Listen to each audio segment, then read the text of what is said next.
لیکن اگر قوم میرے ساتھ ہے اور مجھے پوری طرح مشاہدہ ہے، زن اور گمان کی وجہ سے بات نہیں کر رہا ہوں، کہ ہماری قوت کو توڑنے میں اسٹیبلشمنٹ نے باقاعدہ مینجمنٹ سے کام لیا ہے، منصوبہ بندی سے کام لیا ہے، کیسے ہم ملک کی خدمت کر سکیں گے؟ اور کس طرح ہم ناراض ہیں؟ ہم ملک کے شہری ہیں.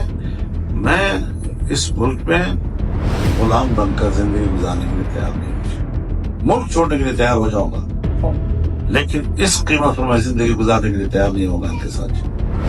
ٹھیک ہو جائے، شہریوں کو شہری سمجھے، انسان سمجھے. سارا ملک دہشت گردی کے آغوش میں چلا گیا ہے، اور یہ ہمیں روز کہتے ہیں کہ ہم دہشت گردی کے خلاف جنرل کا امن دیں گے. اب تو گریٹ ختم ہو گئی ہے. کم از کم خیبر پختونخوا کے ایک بڑے علاقے کو میں جانتا ہوں جہاں گریٹ نہیں ہے، بلوچستان میں گریٹ نہیں ہے.